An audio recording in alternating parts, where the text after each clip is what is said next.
Who are we? What is between me and you?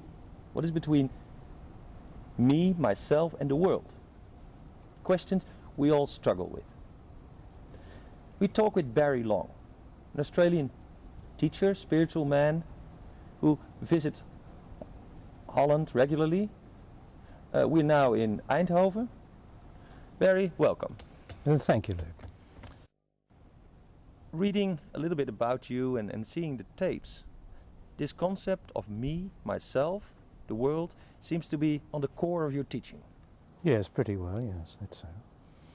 Please give me an idea what your view is on these. Well, what the truth is, not my view. We must have the truth. And the truth is that the most intimate part of you, which we all overlook because we're fixated on the world, is me. That beautiful place in you, which is still the boy that you were, the innocence, the simplicity, the wondrous place where you know that you love, even though you mightn't be able to love. That's called me. And you say, you use the word me most intimately. You never call anyone else me, do you?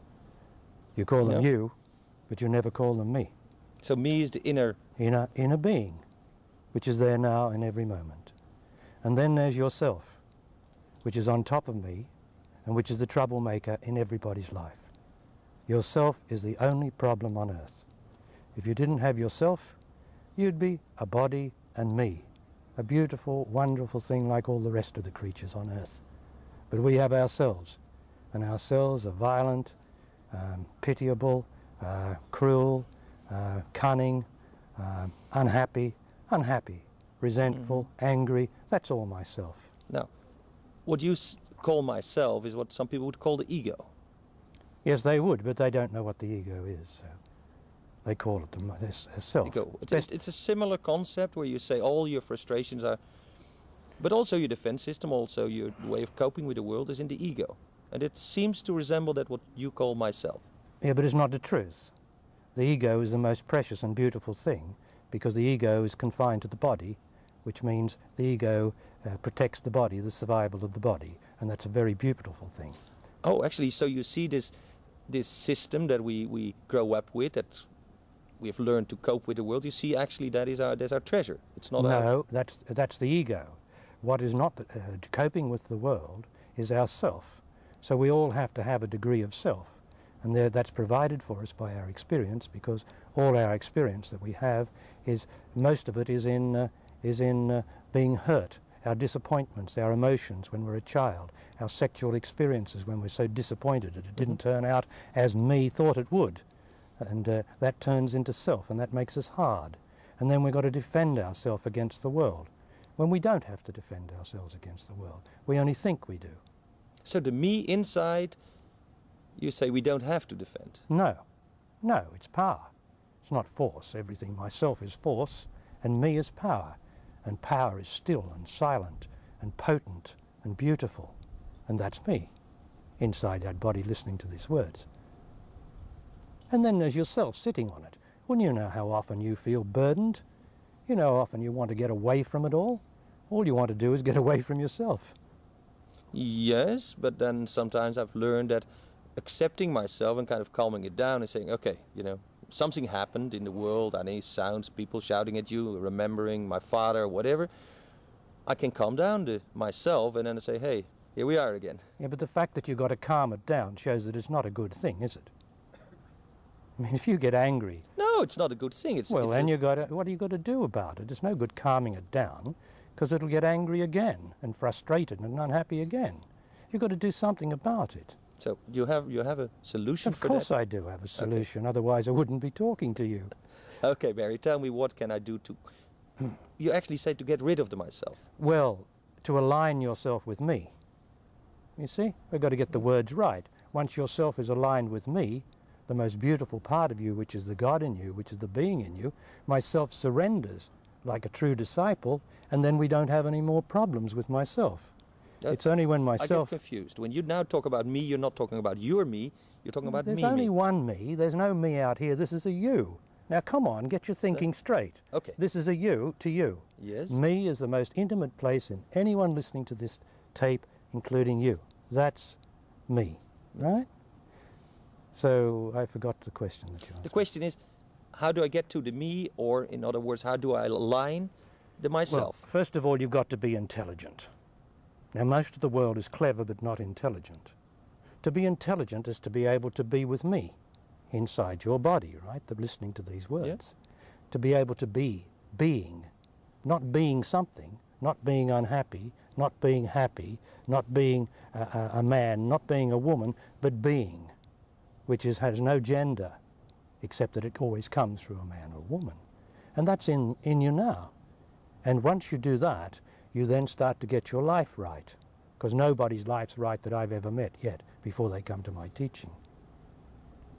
You know how you tell whether your life's right? Well, you tell your life's not right by where you get emotional. Does that make sense? If I get emotional about my mother or my father, obviously my life's not right there. Yeah, but for instance, I'm in the car. I get emotional because a guy is speeding or stopping, whatever. I might get emotional at that moment. Does that mean I'm not right? Yes. Yes, it does. Because you're not supposed to be emotional, because that's yourself. Emotion is yourself. And emotion is anger, resentment, jealousy, hatred. There's no good emotion. There's just none. You tell me a good emotion. Well, suppose I'm in a car and some accident happens in front of me, I get kind of, fired up and I hit the brake. No, you don't get fired up. Your body reacts before your silly self, where ourselves are all silly. Your body reacts for survival. The ego reacts for survival, not yourself. Your ego reacts for the survival of the body. And you do that, and then shock comes into you, because shock always comes into us because we've got physical bodies. And then we try to calm down the body because it gets shocked by anything that interrupts the constant flow of normality. I see. So, not being emotional. Oh, well, that's a heavy message. Being absence of emotion. Yeah. See, not being emotional means sounds as though you're trying to suppress it. Well, But don't you feel that some people kind of cherish their emotions? well, they do. They come to my meetings and say, I love my emotions. And I say, well, we better ask your partner what he thinks about it or she thinks about it. They don't love your emotions. Take an opera singer who would say, I love my emotions because they help me to express. Oh, that's rubbish. That's rubbish. An opera singer loves what they're doing, and when you love what you're doing, you don't have to be emotional, do you? An emotional person is emotional because they're not loved. Well, then I understand that for you, say, a loving attitude is not emotional, that you make a distinction. No, of course it's not. Love is a state. Emotion is a position. Whenever you're emotional, you take a position. Whereas when you're in love, you're in a place or a state, and it doesn't matter where you are, you're just open. And whereas as being emotion is contraction, isn't it? Love is just open. To get emotional about something, you take a position and you're contracted. You separate. You separate. You separate from me, in other words, in your own being. Yeah, I see. So that actually sounds like Reich, who said, Oh, dear, going out. I don't sound like anyone. I'm here. I'm here. Riker, Jesus. I just got no connection with anything. I am a self-made, discovered truth. I don't have any master. I don't follow any Eastern teaching. I am purely, utterly, completely what I am, and the truth that comes out of me comes from my own self-discovery and the revelation by the grace of God. Still, you're Australian. You use English. You use words that are yours. Yeah, I'm a teacher of the West. I don't use Eastern terms like most masters and teachers do, because I'm of the West, like you are. Yeah, but it's clear that words like ego and me and myself or I are you have to clarify them as you're doing. Yeah, but I shouldn't have to clarify them, should I? Yeah, but isn't it that these words, like the words love, got confused? Yes, it's got confused because we don't know what love is and we don't practice love, so then we compromise and make a compromised concept of the word love. Now, if we loved, we wouldn't have to ask me, you wouldn't have to be talking to me about love. You'd say, I know everything you're saying, Barry. And if you know all about truth or God or death, you wouldn't have to talk to me about those subjects. But I know all about those subjects, you see, because I know myself. That's all. Yeah, but still you have a notion. When you say making love, I might think about sex and you might think about in a connection. No, if you say about making love, there's only the making of love, right? Yeah. It's not the making of sex, it's the making of love. You don't go around saying making sex, Yeah. you make love. So then you've got to get it straight what it is to make love. Tell me what making love is. Well, making love is first of all getting rid of all excitement in you. Excitement's a substitute for passion. So if you're not a passionate, you've got to get yourself excited to substitute for it. So you've got to use right words. Yes. Excitement is not passion. Like power is not force. So sex is not love. Sex is not love. Never, ever will be. But in most people, these things are kind of mixed up. Well, in everybody they're mixed up until they come to my teaching. That's how it seems to be. So because I put things rightly and straightly, like two men talking together instead of relying on some impractical notion or mantra or something else, which is of the East, which is a totally different culture. So how does this understanding change people? Well, you've got to practice it. You can't read a book and just think that you can get enlightened through a book. Let's use the word enlightened. It seems to be the popular word. You can't do that. You've got to practice. First of all, you've got to practice never being angry, never being frustrated, never being hurtful in the sense of being hurt inside yourself. You've got to practice giving up your own happiness, in other words. Okay, teach me. There's some people talking in the back there that kind of, I get an emotion out of that. It's like, oh, someone should do something about it. Well, there's only one person that can do something about it. You pick up the cameras and you take us somewhere else. Yeah. You're the person that's got to do something about it. Yeah. But you see, these reactions come to me. It's, in a way I feel that's a professional attitude to think about sound and... No, it is a practical way. If you're a professional producer, interviewer like you are, then you have to be aware of all those things that would spoil the interview. Yes. And in that case, you say, oh, well, that's happened. You know, once we had an interview where the people used to, there was dogs barking next door. So he reached into his case and he pulled out some meat. And he threw it over That's a well-prepared guy. A well-prepared guy, you see. And I said, God, do you carry that all the time? He says, yes, we always take that with us because there's always dogs next door. So that's the same thing, you see. But then, well, there's always people, and it's. But what I mean is that indeed emotions come up all the time. No, but you shouldn't get emotional about it. You shouldn't be proud of your emotions. You should act, indeed. You know that it's not right and you take action to eliminate it if you can. If you can't, what do? You surrender. But you don't need to get emotional about it because you'll upset yourself and yourself will come back at you and get hard. And when you get home, you'll need a drink and you won't be able to make love to your wife because you're all disturbed inside. And that so what you're really right. teaching is to take things easy. No, I say you must get your life right and you must give up all the negativity that's in you. In other words, you must give up your unhappiness. Now that's pretty simple, isn't it? Apparently it's not, because I tell everybody that.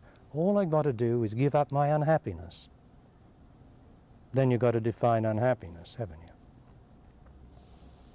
Yeah. Right. Now, if I am angry, then I'm unhappy. And probably I'll make my partner unhappy and the children unhappy, won't I, if I'm angry? So there's one thing I've got to give up. If I'm resentful towards another, I'm going to have a poison inside of me which will emanate around. I'll be contracted inside in a certain part inside of me. So that will make me unhappy because every time somebody mentions that person, I will get a contraction. Yeah. So I'll be unhappy. So I've got to give up resentment. And then if I get frustrated about not being what I think I should be or how things should be, then I'm going to get another tightness and contraction. That will make me unhappy, make my wife unhappy and my children unhappy because I'm unhappy. So all I've got to do is give up my unhappiness. But we in the West practice, and the West is now gone, or the East is now gone, West, there's no East left, we seem to accept this, that I have to be unhappy or I need to be unhappy. And I say there is nobody has the right to be unhappy. But do you find a prevalent idea that people think they're unhappy? No, they don't. They think they're all right. They don't know that they're unhappy. They don't I have know. a feeling I'm happy and things No, happen. but you do get moody, don't you? Hardly. Okay, do you get angry? Yes. Well then, Yeah. there you go. Then you make yourself unhappy and you make the people around you unhappy, and life is not supposed to be that. You know, life's supposed to be easy and fine and beautiful, which it is. Mm-hmm. I don't but need to be unhappy. But I also learned from myself that if I can catch the angerness in the butt, so to speak, so when it comes up, it usually has a message because there is something that needs to be done. Yeah, that's right. But that is true. There's something needs to be done. That is to get rid of your anger, to understand what anger is. Why would you be angry? I'll tell you why you're angry. If you want something that's impossible, you get angry and frustrated. Or if you want something, if somebody else crosses your path that you want and they want to do something and they've got more power than you, you get angry. Now that's ridiculous to get angry. It's absolutely ridiculous. Yet it's the kind of reality that I experience that most people... No, that's what most people are not intelligent, you see, because they're unhappy. They get unhappy. To get moody, to be all full of joy today, and then to be depressed tomorrow, I mean, would you say that was sanity? To accept that, Well, to accept that. If I can be joyous today, then why can't I always be joyous in the sense that absence of unhappiness? Why not? But Well, we I don't know. think. Maybe our body gives up. I don't know. There's things Look, if that... my body gives up, Yeah. and my body's gradually giving up now, I don't have any problem with that. People have got worse than I have. All you've got to do, why would I get unhappy because my body was sick? You mean what you're saying is that you really don't have a fear of death, or... I have no fear of death because I know there is no death. What is there then? Pardon? Well, we die. That's for Yeah, sure. your body dies, and yourself dies, Yeah. and all your memory dies, and all that you thought you were and thought you weren't, that all dies. But then there's a thing called consciousness, which is everlasting and ever here, and is here this very moment. But on top of the consciousness is your mind. And the mind covers over the consciousness. The consciousness is too fine. So your mind dies, your body dies, and yourself dies. And the me? Me is consciousness. Never dies. There it is inside you now. It's called being. Me and consciousness. Never dies. Is there forever and ever, ever. So why are people so afraid of dying? They're so afraid of dying because they haven't given up their unhappiness. They like to be afraid of death. They like to be afraid of things. People cherish their fears. Mm-hmm. They're afraid of tomorrow. They're afraid of the past because they think about the past and get all worked up inside. They're afraid of so many things instead of facing life as it is. What's wrong with life now? I don't know. It might be that culture and that technology and stuff is over. I mean, you travel a lot. You come from Australia. Do you think that the Aboriginals, now maybe they don't have a very nice life, but that there are cultures in the world where they deal with this separation between the me and the myself better than we do? Well, the worst thing that ever happened to the world was the coming of the West. Our Western culture is the worst thing that ever happened to life on Earth. And you can see it's getting worse every day. I don't have to say that. I don't have to prove that, do I? No. Our violence, our hatreds, our just confusion. And that's not going to change. Nobody can change that. It's just getting worse and worse and worse. Should we defend ourselves against it or just accept it as inevitable? Well, you can't say ourself. You can only say myself. Where I come from, you know, we like to say we. The scientists like to say, where are we going? Where do we come from? And I won't have any of that at my teachings or anyone that's with me. I say, use the word I. Okay. Where do I come from? Where am I going? Pollution? Should I find the degradation of culture, the things getting so hard? No, you should do what you do. Everybody has to do what they do. You can't fight anything. If you do what you do and it's to fight something, that's fair enough. But you'll never change anything that much. But that doesn't mean that you shouldn't. If you're moved to fight pollution, then do it. As long as you love the fight, you feel something inside of you that is right, then you should do it. Well, I like to fight the pollution in the mind. which is my thinking. Well, if you fight the pollution in the mind, you'll stop thinking, because the only pollution of the mind is thought. Thinking. That's a difficult one too, isn't it?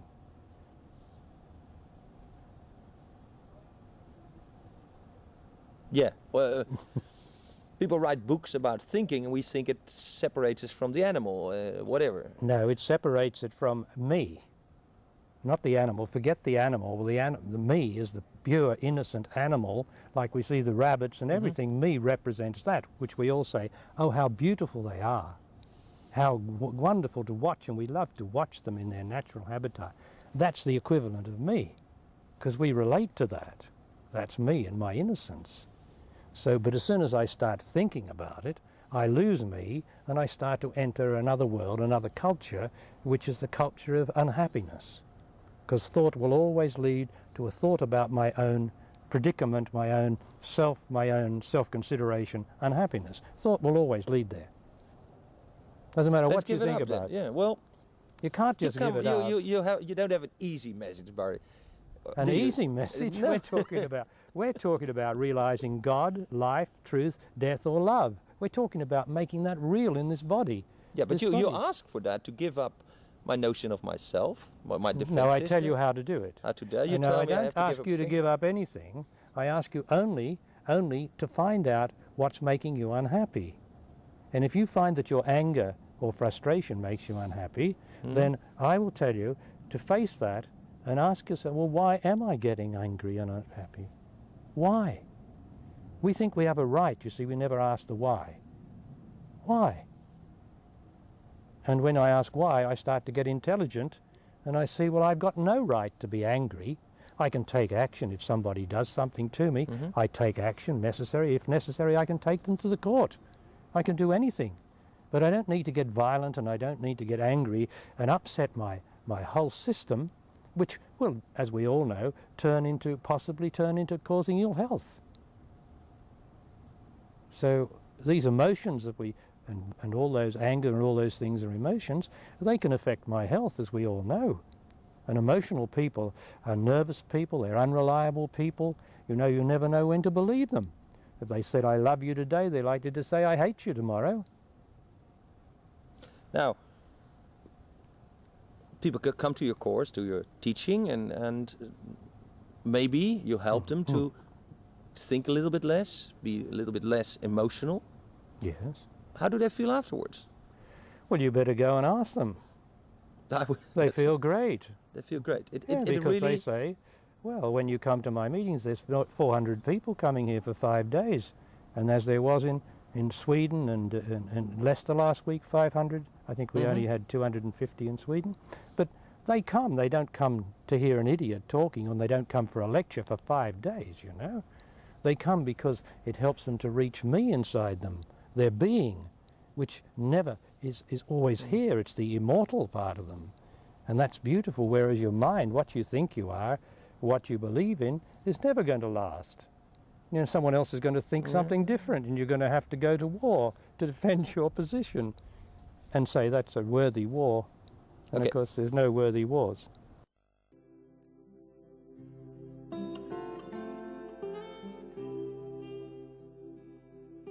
Barry, I've watched your tape and I see that the people that follow you, they adore you.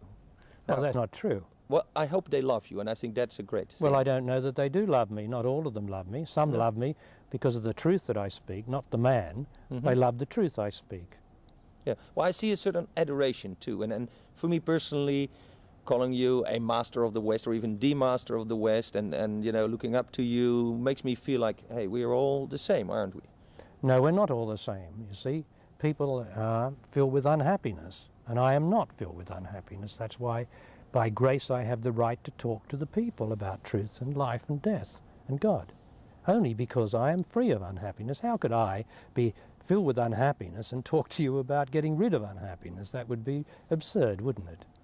Yeah, but how do you then explain my feeling about it? Like, would you say, oh, that's just an old memory of your father who looked down to you and said, hey? No, I would say that none of us, like all of us, of course, finally are God itself, the great truth, the great consciousness. We are all that finally, and we are all living below that potential Everybody's living below that. And we don't like anyone calling himself a master, because we really should be the master. I should be the master. We all are, or not? No, everybody should be I, the consciousness, which is free of unhappiness and therefore immediately in touch with God or life or truth or whatever the mystery is, immediately in touch with it. Yeah, but you also, you not only are you in touch with it, but you teach it. Now I can understand that maybe out here in the fields there's a farmer who's a totally happy person, and he does his job and he doesn't speak or doesn't, you know, but he looks at the birds and he's totally in with nature, and he's also a true master. No, that's not true. That's not true. No, that's a nice way of sliding out from it. A true master is he who has realized the master consciousness, which I have, inside that body listening to these words or this body speaking them. There is a place inside us. We are endless and depthless, unfathomable in intelligence, and the intelligence speeds up as you go down. And down there you can realize God and truth and all those words. You can actually realize those as a realization. That means making it real in your own experience and in your own body and living that. Now, not everybody does that, but everybody must live their life as it is. All the master does is talk to those who are attracted to what he's saying and who follow that. The man in the fields, he follows what he's got to do. Everybody's doing what they've got to do. That's why I say I don't try to get thousands and tens of thousands of people, followers. I don't have followers. I have practitioners, people who practice the teaching because they know it's true in their experience, not because I say it's true. Okay. I trust that everything I've said to you has to be true in your experience, or it's just rubbish. Are there other teachings, other masters of the West that are, you know, interesting, or that offer something similar that you do, that you know? No doubt they are. No doubt there are.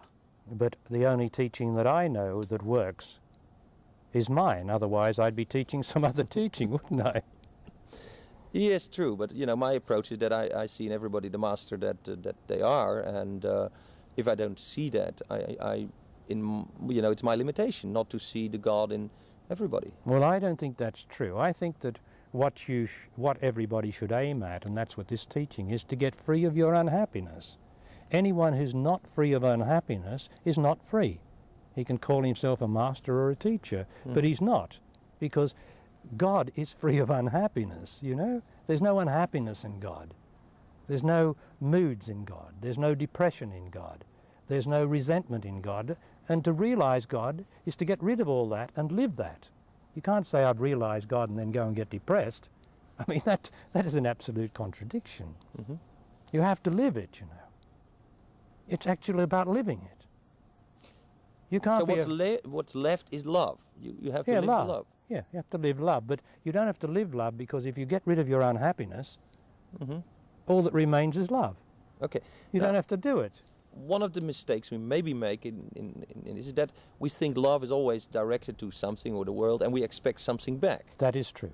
We have a selfish, our love here is selfish. Yes, and do you think that that is the correct way to look at love? Oh no, of course not. Love is selfless, not selfish. And we love objects. That's where it starts, because we, as you just said, we love objects. The selfless love is to love being. Now, being is inside of you, and it has no attributes, but it's inside of everyone, so we all have the chance. But we want to put our love, which is our emotions, onto objects. And so we love an object, and then when that object dies, as it must die, or leaves me, I'm broken-hearted. That can't be love. So we make it a conditional thing. Yes. Yeah. It can't be love if it breaks your heart. It just can't be. Now so you say love is, well, you just give it. You put it out and... No, you just walk around and do what you do. You don't try to do anything, because that would be selfish. You'd be trying to do something. So in fact, your teaching is very easy. You don't have to do anything. yeah, except not be absence of unhappiness. Moods, emotions, frustrations, absence of that, and then you're natural, like the rabbits that I see around here, and like the deer. You're natural. You're just a body. You're me, a body, and the beautiful earth. Now, out of that concept of love, it seems that you have a certain morality about how people go about in the world. No, I don't have a morality. No, I don't have a morality. I don't think you could say that. How they go about in the world. Well, how men love women or not. Oh, how men love women. Well, there's only one way to love a woman, and that's to love her. Not use her or misuse her as a sexual object. Yeah, but through history we've seen many variations on the theme. We had harems, we have had, I don't know, all kinds of constructions. We have had marriage. Now it seems to be prevalent that you have a relationship with someone, maybe what we call living apart together or whatever, and maybe there's a concept what I call time sharing, where people share someone with others, or you know, yes. we go to the movies together, which is nice. Does it free them of unhappiness? Are all those people that you said free of unhappiness through practicing time sharing and whatever it was, are they free of unhappiness? Well, the answer is no, they're not, and they're just making each other more and more unhappy, except the one who's satisfying his sexual urges, which is usually the man, and they're making each other unhappy. Now, love, if you've got a right relationship in terms of woman, say you're a man and woman, then the idea of that love is to get rid of her depressions, your moods, her moods. It should gradually remove all that rubbish from each of us. That's what love's about. Yeah, but it's I get a notion that you think that a monogamous relationship is the best way to do that. No, it's not that I think the best way. The best way that I know is for a man in his current condition is to take on a woman and for her to take on the man, man to man, woman to woman, and take each other on in one-to-one relationship, because that's the only way he's going to face his negativity and she's going to face hers, because if she goes off to another one, she's going to get away with certain things. So if you really want to find love, man has got to have a one-to-one. But if he's really loved, it doesn't matter how many women he is with, because each one he will help to free of her unhappiness. He won't leave her crying. He won't leave her emotional. He'll leave her saying, thank God I've had such a wonderful experience, I feel, and even though he's left, I know that he is loved.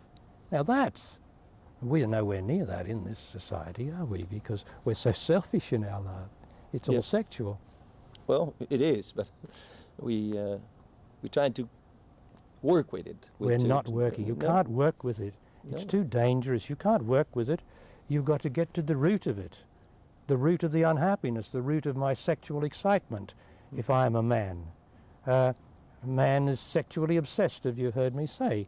He can't get it out of his head, and he feeds that obsession, and the only way to get rid of an obsession is to start to starve it, not to suppress it, but to starve it, because it ruins man's life, it ruins woman's life, it ruins everybody's life, does sex. But this falls in the same thing. You say stop thinking about it. I say that if you love a woman, there's no need to think about a woman, is there? Just do what you need to do. Yeah, well, you make love. If you make love, you don't have to think about it. It's when you don't make love that you've got to think about making love. Isn't that so? Yeah. If you eat food, you don't have to think about food. If you eat food and relish it for what it is, you don't have to think about it. But if you don't relish it for what it is and you use it for self-satisfaction, you're going to have to think about food and you'll get fat and unhappy. Okay. Another concept is now. Even in this short conversation, you seem to have an hesitation to go and look in the past, into what other people have written, said, other teachers. Yet I like to read anything. Sufi poetry, which comes from 1,500 years ago, and it helps me to see the same things about love and about... But I may interrupt you. Poetry is the worst thing that ever happened on earth. Oh. And now, because it makes you do just what you said. It makes you see about love, and you start to feel good, and you feel that you understand it. But do you go away and live it? And the answer is no, you don't. So the poet glosses over and lets everybody feel this wonderful feeling inside and relating to love, which we all can do, but then you've got to go and live it. Haven't you? If you're I feel it as an inspiration. There's Yeah, poetry. but what's inspiration for? To live it. But we all get the inspiration and then live in the inspiration, but we don't live it. How many people are going to give up being angry because they understand that anger is an unhappiness that makes everybody unhappy? How many people after listening to this are going to do that? Just that one little thing, I wonder. Because you've got to live it, you see. You could hear and be uplifted by what I'm saying, or you could be hostile about it. It doesn't matter.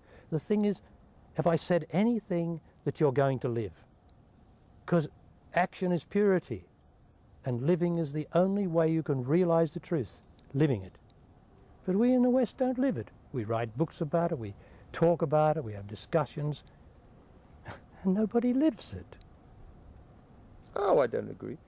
Well, to give up being... I meet people who at least trying to live it all the No, time, not, and I you see can't people. try to live it, you Well, see. and I meet You people. can't try to live it. If you're going to give up anger, you can't try to give up anger.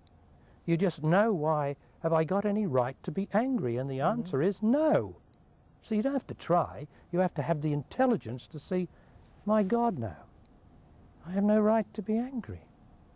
And once you do that, you'll find that moods, which are very difficult to get at, because they're a conglomeration of past unhappiness, as you get rid of these obvious things like anger and resentments, you find that the moods don't come up as often because they're all fed by the current anger or resentment. And the people don't, and then the depressions don't come up. You see? Yeah, I see, but I see many people that are like that. Well, that's great. That's great. But are they like it all the time? Some of them are, yes. Good, yes, indeed. Of course there's people like that in this world. Yeah. There must be. But most people are not. Most people are happy today and unhappy tomorrow. And that's a definition of unhappiness. Because if they were happy every day, or if they were unhappy every day, it'll be all right. Okay. But then coming back to history, because in fact we are making history, this is now, and people will watch this tape later, and they will find inspiration out of it. Now I got inspiration from writers and poets and other videotapes and other interviews I've done. But well, actually most of my inspiration comes from good poetry, because it's like, you know, I take a beer or whatever, and he says, leave a space for the friend in your life. Now, leave space for what? For the friend in your life, and he means God. He means, yes. And every time I have a problem with a police agent, or you know, there's something that happens in life, and then it's like this thought comes up in the back of my mind. They say, hey, come on, leave space for God. For God, because this is not your enemy. This guy might be in a bad mood or whatever, but Yes, you know, that's it's very not good. personal, whatever. So this is a little And that's helping. an application, and that's an application of that truth, right? Yeah. Now, I say that the friend in your life that he's referring to is me, inside your body. Oh yeah. Right? Okay. Now leave space for me. So why do you have to be provoked by a policeman or something else on that occasion to use the application of that truth? Why not use it now? Why not use it all the time, being in the space that is me? Instead of those little things when something comes up, because that's a bit selfish, because you're not giving your space, giving yourself to me. Yeah. True, you have to live in that. And yet, listen to this one. Who am I but my friends in me? Who are they but the friend in me? I find that such... Wait a moment. Then what about my enemy? Who is he, who is she in me?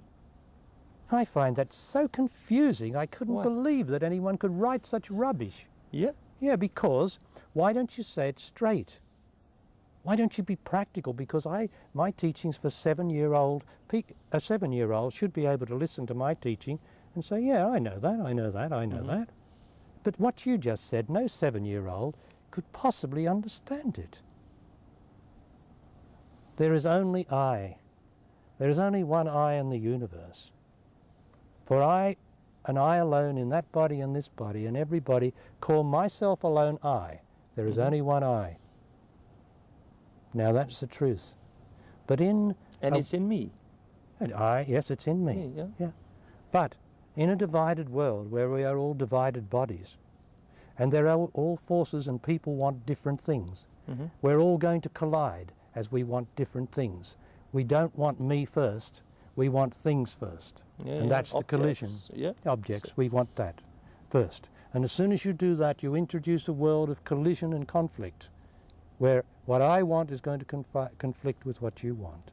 And so the whole unhappy thing evolves. Whereas if I want me more than anything else, which is God, which is what the poet's saying, but in a very convoluted way, then I will have no enemies. I can have no enemies, because I'd have a resentment in me. I have no enemies. They might call themselves my enemies, but that's not my concern. I have no enemies in me. As a matter of fact, my teaching says, let go your prisoners. You've all got prisoners in your chest. You've got them in your stomach, little emotional dolls made out of in the figure of someone else that exists out there. You've made an emotional doll of them, and you lock it up in there in different places. The past lover, the past someone who did you harm, your mother or father or something else, and you've got all these little dolls in there. They're prisoners in a sort of a bamboo cage. And so the idea is, I let go all my prisoners forever and ever. Everyone that ever hurt me in my life, I let go of. I will have no hurt in me by anyone has done for me, ever. Okay, and then a new day happens, now. Yeah, of course. Barry, did you notice that the sun came up while we were talking? No, I didn't, but you did. Yes, I did. I saw slowly. This was very long, and we talked about now and love and all nice things. And I hope you enjoy it, and thank you for your time. Good, thank you, Luke.